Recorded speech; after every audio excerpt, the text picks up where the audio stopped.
Have you ever had that specific nagging feeling? You know the one I'm talking about? Oh yeah, the one where you're at work or whatever. Right, you're just going about your day, following the script, working hard, but you get this sense that the ground rules of society just shifted under your feet. And nobody actually told you. Exactly, and you start to feel a little disposable. It's that wild dissonance. You're constantly told you hold all the power, you're the privileged one, but your actual reality feels like you're walking on a minefield. Yeah, and when you try to voice that feeling, what happens? You're gaslit. Oh, completely.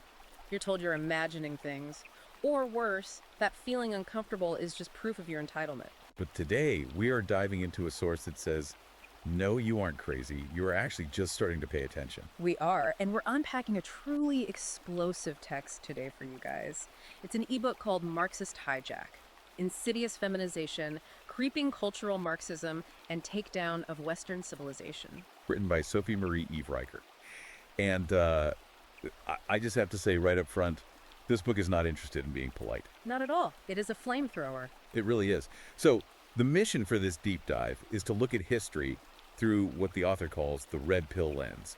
We are exploring the argument that our institutions, schools, courts, the media, they didn't just drift left naturally. Right. The argument here is that they were captured, hijacked. But before we get into this forensic dismantling, we have to mention, because this is a deep dive and we're going to be throwing a lot of hard data at you, if you want to see the receipts for yourself, you need to go to Amazon Kindle or Google Play Books right now. Yep, go buy the ebook Marxist Hijack so you can follow along. Seriously, if you're the kind of guy who wants to check the footnotes and see the raw data, grab the book. Also, hit that like and subscribe button right now. We tackle topics the algorithm absolutely hates, so subscribing is the best way to make sure you stay in the loop. Definitely. So let's just start with the foundation. The book opens by attacking literally the most dominant idea in modern sociology, which is the patriarchy. Right, the ideal we're taught from grade school, that history is just this long story of men oppressing women for their own benefit. And Riker argues this is a total myth. And she doesn't just mean it's exaggerated. She argues that historically, men were never the privileged class. They were the shield class. The shield class. Yeah, which is such a specific term. Break that down for us. What does she mean? Well, she uses this fascinating archaeological example to prove it. She looks at Sparta. Sparta, okay, the ultimate bro civilization. Exactly. Thanks to movies like 300, we think of Sparta as this hyper-masculine warrior culture where men were totally in charge, the apex of patriarchal dominance. Right. But the author points to the bones, the actual forensic evidence from Spartan dig sites. When bioarchaeologists look at the skeletons, they find that Spartan women lived significantly longer. Wow. Yeah, their bones show better nutrition, way fewer stress markers, and almost zero trauma. And the men's skeletons. Scarred, broken, and buried young. Jeez. So the argument here is that the Spartan state wasn't designed to oppress women. It was designed to consume men. Men were a utility. They were the physical shield used to protect the actual protected class, which was the women. That just reframes the whole concept of power, doesn't it? Like, we assume authority equals privilege. But this suggests that male authority was really just the authority to die first. Precisely. And the book argues this isn't just ancient history. It draws a direct line from those Spartan skeletons straight to the modern workplace. Oh, right. The stats in this section were brutal. Riker lays it out. 94% of workplace deaths today are men. 92% of combat deaths are men. It's what people call the glass cellar. We always talk about the glass ceiling, but we totally ignore the basement where all the dirty, dangerous work happened. Exactly. And she brings up the maritime rule, women and children first. Which we're basically trained to view as chivalry.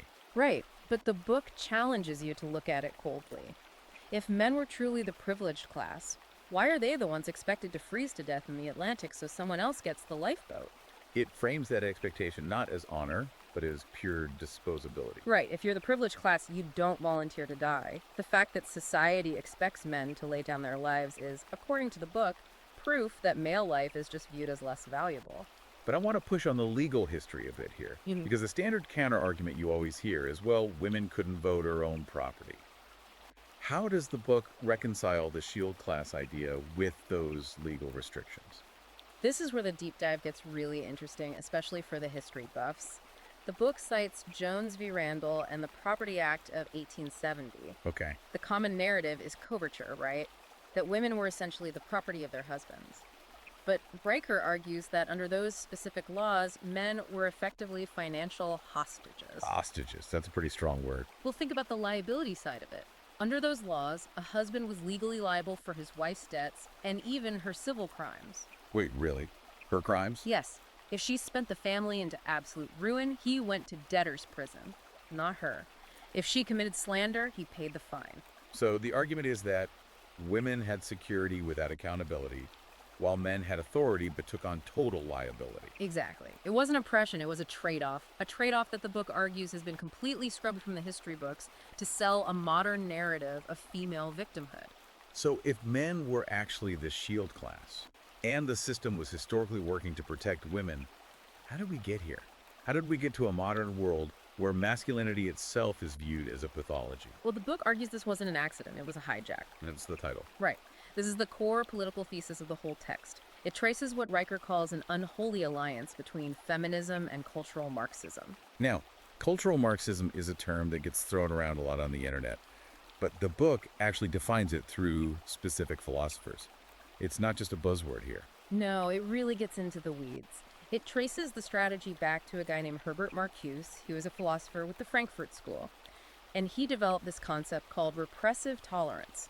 Which sounds like a total contradiction in terms. It's meant to be. The idea is that to create a liberated society, you shouldn't actually be tolerant of all viewpoints. You should only be tolerant of movements from the left movements that want to overturn the system. Okay. But you must be actively intolerant toward the right or toward the status quo. So it's the strategic double standard. You basically silence the opposition in the name of tolerance. Exactly. And the book uses the Yale Halloween costume incident from 2015 as the perfect modern example of Marcuse in action. Oh man, I remember that. That was the professor's wife who sent the email about costumes, right? Erica Christakis, yes. She sent a fairly mild email suggesting that if students didn't like a Halloween costume, they could just look away. They didn't need the administration to ban it. Just standard free speech stuff. And the campus just went nuclear. Totally nuclear. Students surrounded the faculty, screaming. But the key phrase they used, and the book really highlights this, is that the email caused emotional violence. Wow. Emotional violence. That is the Marquise's strategy right there. You rebrand your own discomfort as oppression, and you rebrand the other person's speech as violence. Once you define speech as violence, you are morally justified in shutting it down. And this connects to the feminist side of the alliance too, doesn't it? The book goes hard after Betty Friedan, the mother of second-wave feminism. Oh, it really does. Riker digs into Friedan's private letters. The claim here is that Friedan privately admitted that true liberation wasn't just about women getting jobs or having careers. What was it about? It meant destroying bourgeois institutions, specifically marriage and the nuclear family. And that links right back to Friedrich Engels, doesn't it? The guy who co-wrote the Communist Manifesto with Marx. It's a direct lineage. Engels wrote this book in 1884, arguing that the nuclear family is the primary unit of capitalist oppression. He essentially argued that the man is the bourgeoisie of the family and the woman is the proletariat. So the family isn't a unit of love or biology, it's just a mini-class war. In the Marxist view, yes. So the book's thesis, and this is the quote that really stuck out to me, Marxism with a uterus. Wow. Yeah. The argument is that the goal of this specific brand of feminism is to shatter the family unit so that the state becomes the primary provider and authority. You essentially seize the means of reproduction. That is heavy. It frames the entire culture war not as a battle for civil rights, but as a battle for the underlying structure of Western civilization. Exactly. And according to the book, the front line of this battle isn't the boardroom, it's the classroom. Let's talk about the war on boys. Yeah, the boyhood trap chapter. Honestly, this part is absolutely infuriating if you have sons. The stats are undeniable. Between 1990 and 2010, funding for gender studies programs increased by 300%. 300%. While male enrollment in universities just flatlined and is now actively dropping. Right. But it's not just the funding, it's the atmosphere of the schools. The book talks about the male touch ban. Oh, this policy is wild. It is. It's official in some schools, unspoken in others. Basically, a female teacher can hug a crying student. She can comfort them physically. But a male teacher... You can't even give a high five. Right. If he puts a hand on a kid's shoulder, he puts his entire career at risk. He's viewed with immediate suspicion. So the system implicitly teaches kids, from kindergarten all the way up, Right. that men are just dangerous by default. Exactly. It pathologizes male presence. And that leads right into the whole concept of toxic masculinity. The book argues that this phrase is a linguistic weapon. It takes traits that are biologically essential for survival, like competitiveness, stoicism, aggression, and defense of your family, and it classifies them as a literal disease. There was that insane example from the UK Employment Tribunal. Oh, right, where male energy was cited as contributing to a hostile work environment. Male energy. Think about that. HR departments are literally telling men to soften their presence or to lower their voices. They are demanding that men apologize for their own biology. Which brings us to a figure who definitely does not apologize for his biology. You really can't talk about the war on men today without talking about Andrew Tate. Right. Now, I know he's controversial, but the book has a very specific, fascinating take on why he's actually being targeted. It does. Riker argues that the establishment attacks on Tate aren't really about the allegations of trafficking women. The argument is that he's being hunted because he is trafficking motivation. Trafficking motivation. I love how that's phrased. It's spot on. It means he's teaching young men to be self-reliant, physically fit, and financially independent. And the book claims that a strong, rich, independent man is a direct threat to a state that desperately wants dependent subjects. Because if you are strong and rich, you don't need the government. Exactly. So Tate has to be destroyed not because he's a criminal, but because he's a competitor to the state. It's a defense of the dangerous man. And the book points out that pop culture has systematically removed the dangerous, competent father from all of our stories. Oh, the buffoon dad trope. We all know it. Look at The Incredibles. Mr. Incredible is bored, stifled, and when he finally tries to be a hero, he's framed as reckless. He's the punchline. Or look at Frozen. Yeah, the dad in Frozen is barely even a character. He's incompetent, and then he dies off screen almost immediately. Men in media are either totally irrelevant or they are the root of the problem.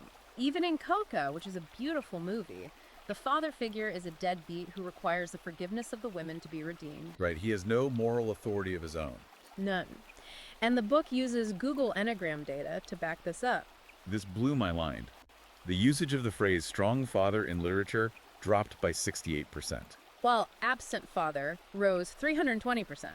We are literally erasing the language of capable fatherhood from our culture. Speaking of linguistic erasure, there was that story in the book about the 5-year-old in Stockholm. That one genuinely chilled me. Oh, the kid who asked, "Can a penis have a baby?" That's the one. The kid asked his parents that because his preschool was actively teaching that people with uteruses menstruate, completely decoupling biological reality from gender. Weaponized confusion. Exactly. The book argues that if you break a child's connection to biological reality, if you can make them doubt their own eyes, you can mold them into anything. It's a total 2 + 2 = 5 moment. But the book argues the consequences aren't just philosophical. They are deeply financial. Let's talk about Chapter 9, The Marriage Plantation. That title is brutal. It is, but the content is even rougher. The author describes the modern family court system as a machine specifically designed to strip men of their children and their wealth. It really dives into the cuckoldry conspiracy, which is a topic most mainstream commentators are terrified to touch. It's highly taboo. It is. The book cites studies suggesting that anywhere from 1% to 3% of children worldwide are not fathered by the man who thinks he is the dad. Now, 1% to 3% might sound low to some people, but we're talking about millions of men raising children that genetically aren't theirs. Millions. And look at the system's response. If a man asks for a paternity test, he is completely shamed. He's called insecure, controlling, toxic. But if he doesn't ask, he is legally on the hook financially for 18 years. And the book contrasts this directly with women's reproductive rights to show the massive legal asymmetry. Right. A woman has total authority over the pregnancy. She can choose abortion, adoption, or keeping the child. But the man has zero authority, yet he carries 100% of the financial liability if she decides to keep it. The author calls this reproductive tyranny with a smiley face. And if you try to fight this system, you run headfirst into the victimhood industrial complex. The believe all women mantra. The book uses the Rolling Stone UVA rape story as the ultimate case study here. That was the Jackie story, right? The one that turned out to be completely fabricated. Completely false, a total hoax.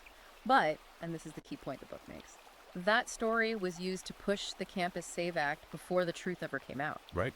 That act rolled out mandatory tribunals on college campuses where men are essentially presumed guilty. The lie became the foundation for the law. So when you stack all of this up, the education system, the media tropes, the family courts, the legal liability, it feels overwhelming. It feels like the hijack is already complete. But the book doesn't leave you on a hopeless note. No, it pivots to a solution. But the solution isn't reformed. The author is very clear on this. You cannot fix a system that is fundamentally designed to break you. So what is the alternative for guys listening to this? Counter-civilization or secession. Secession, meaning what exactly? Buying a cabin in the woods? Well, partly maybe. But mostly it means building parallel structures. The book gives very tactical, practical advice for the listener here. Number one, do not cohabit without legal safeguards. The risks are just too high. Way too high. And it mentions prenups, but not just your standard paper ones. It talks about blockchain notarized prenups. Okay, that is where the book gets really futuristic. It's brilliant, though. The argument is that a feminist judge can toss out a standard paper prenup, and they do it all the time. But a blockchain contract is immutable evidence of the original agreement. So it's about bulletproofing your assets outside the state's jurisdiction. That is next level thinking. What about the social side of the solution? The advice is to refuse to apologize. Radically reject the toxic label. If someone calls your stoicism or your competitiveness toxic, you don't debate them on their terms. You reframe it. Exactly. You say, no, that is strength, that is responsibility. It also mentions pushing for a father's Bill of Rights. Yes. A coordinated movement for default 50-50 custody, true due process, and severe legal penalties for false allegations. It's a call for men to stop politely asking for permission and start demanding their constitutional rights. It's essentially a call to reclaim male competence. That is the ultimate message of Marxist Hijack. The war isn't just against the patriarchy. It's a war against competence, against merit, against truth itself. Because the system relies on men being weak and confused. Exactly. The only way to win is to be strong and clear. There's a quote near the end of the book that really summed it all up for me. If the emperor has no clothes, why is he lecturing you about your privilege? That cuts right through the noise. And Riker follows that up by saying, anger is fleeting, but clarity is forever. Once you see the strings, once you understand the hijack, you can never unsee it. You really can't. And listen, we have covered a massive amount of ground today, but we have barely scratched the surface of the history and the raw data in this book. If this conversation sparked something in you, even if it's just curiosity, you need to read the full argument for yourself. Absolutely. Go to Amazon Kindle or Google Play Books right now. Buy Marxist Hijack. You need to see the forensic dismantling of these institutions for yourself to really grasp the scope of what's happening. And if you want to keep up with the author, she has explicitly told readers to follow @Conrad and Riker on Substack for unfiltered analysis. And catch the daily battle on Twitter @Conrad Riker. That is where the real-time fight against these narratives is happening every single day. Because knowledge is the only weapon that actually matters in a culture war. Get the book, get the data, and get armed with the truth. Couldn't agree more. Thanks for joining us on this deep dive today. Make sure you like and subscribe so you don't miss the next one. We'll see you then. Stay awake out there. Stay strong.